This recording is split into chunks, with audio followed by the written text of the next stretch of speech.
J'avais commenté brièvement avec Jean-Louis l'utilité d'une intervention de quelqu'un qui est un représentant dans des enceintes nationales où se déterminent des orientations pour l'ensemble du pays et pour une politique sociale qui vaut sur l'ensemble du territoire.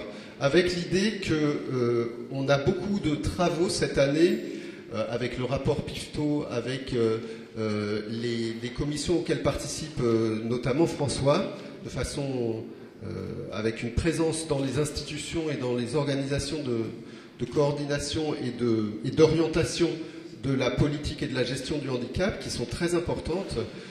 Je crois qu'on a envie de savoir comment tout ça peut faire écho dans des enceintes où se discutent les choses et où se préconisent peut-être des solutions à l'échelle nationale, et que c'était très utile d'avoir vraiment une discussion très libre et on dirait à Chatham House, c'est-à-dire on ne coupera pas les micros pour que tout le monde puisse t'entendre, mais il n'y aura pas de média qui reproduira ces paroles, donc on a toute liberté d'exprimer là nos idées sur les enjeux politiques qui sont autour du handicap, et je crois que c'est une occasion de le faire.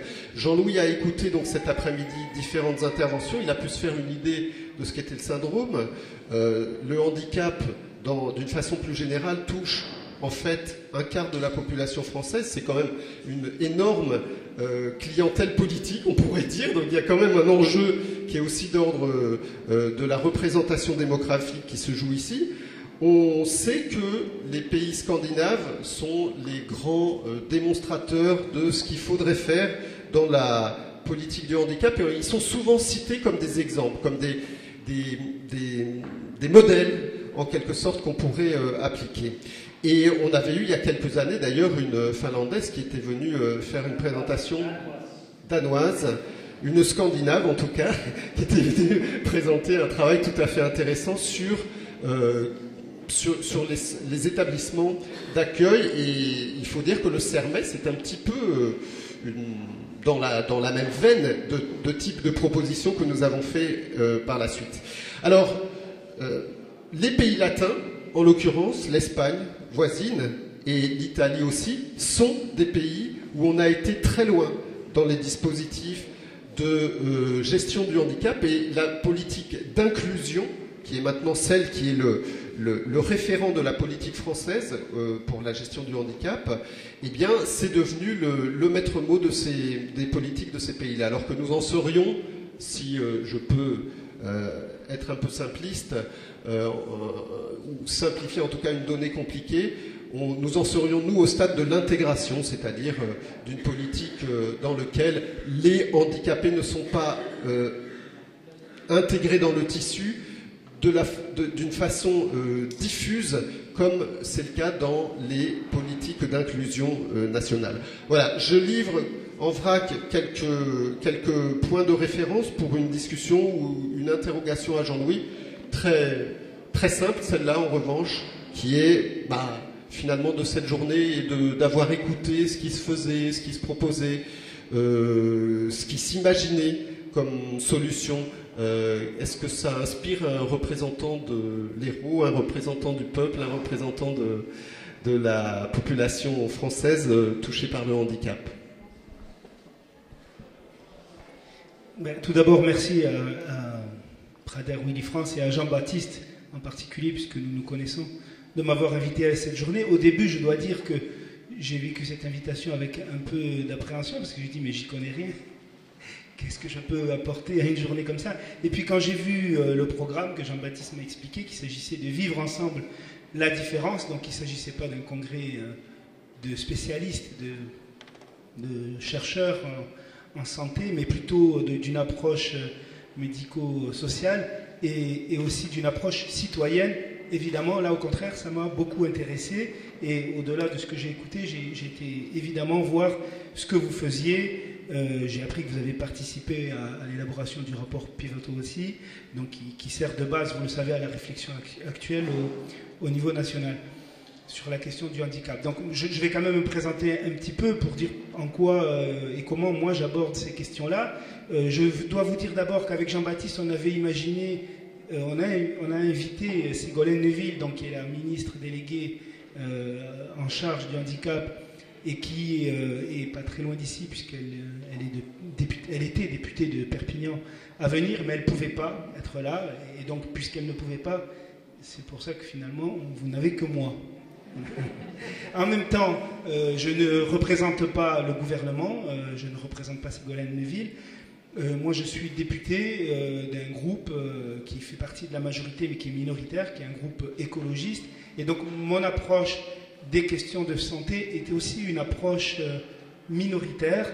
Et ce que j'ai découvert d'ailleurs dans les institutions, à l'Assemblée nationale et au gouvernement, m'a conforté dans l'idée que j'étais dans une approche minoritaire. Mais je crois que c'est un sujet qui va vous intéresser, puisque aussi bien au ministère qu'à l'Assemblée nationale, au Parlement, on a une présence très forte des professionnels, des médecins, des pharmaciens.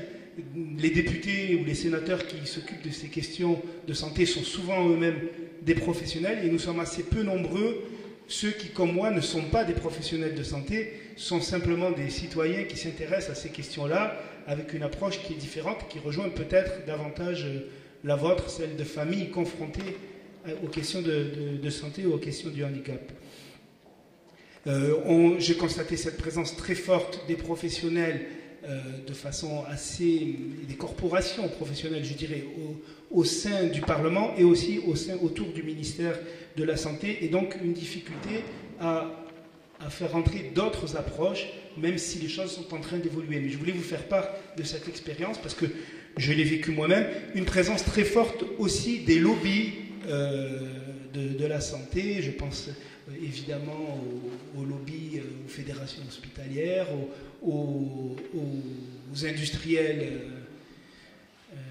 de l'industrie pharmaceutique, etc. Enfin, il faut savoir qu'on vit tout ça, et je pense que ça aussi c'est un sujet que vous, famille, doit vous concerner, puisque vous devez aussi être confronté à cette question-là. Alors, en tant qu'écologiste, moi, et en tant que citoyen, et en tant qu'élu, donc et non pas représentant du gouvernement, je dois dire aussi que je développe une autre approche. Je suis président à l'Assemblée nationale d'un groupe de travail qui s'appelle Santé et Environnement, et donc qui développe une approche complètement différente, justement une vision de la santé publique, non pas axée seulement sur le côté professionnel, le soin, mais une approche beaucoup plus globale des questions de santé qui doit mobiliser tous les secteurs de l'action publique, puisque ça doit mobiliser pour nous bien sûr le ministère de la Santé, mais l'écologie, mais l'alimentation et l'agriculture, bien sûr, la façon d'habiter, avec toutes les questions liées au logement, à l'urbanisme, puisqu'on a une représentante de la ville de Montpellier. L'urbanisme et la santé, c'est quelque chose de fondamental aussi. Bon, j'oublie sûrement d'autres thématiques. Donc voilà, on défend une approche globale, une vision de la santé publique et des réponses en matière de politique publique de santé basées sur une approche totalement différente, puisqu'on essaye de sortir simplement de la prise en charge curative par des professionnels et une approche plus communautaire et plus globale des questions de santé. Alors, je tenais à préciser cela parce que les travaux que vous faites, évidemment, m'ont intéressé de ce point de vue-là, et je pense qu'on peut extrapoler beaucoup de vos expériences à d'autres problèmes, bien sûr du handicap, mais aussi à d'autres problèmes de santé en général. Et on a été confronté à plusieurs textes, d'autres textes vont arriver à l'Assemblée nationale. On a déjà eu cette année, enfin depuis le début du mandat, au moins 2 textes sur le handicap. Vous le savez, il y a eu la question des lieux de privation de liberté, où évidemment la question citoyenne était fondamentale. Et puis il y a eu le texte sur la nouvelle loi sur l'accessibilité, puisque la loi qui aurait dû conduire à rendre accessibles tous les lieux publics en 2015, on sait déjà qu'elle n'aura pas réussi, qu'il fallait une loi qui permette de relancer de façon efficace ce processus. Alors, notre réflexion en tant que politique, et ce qu'on a constaté aussi au cours des auditions, au cours de nos travaux, c'est que l'accessibilité, évidemment, ça ne peut pas être simplement une question d'accessibilité physique des bâtiments.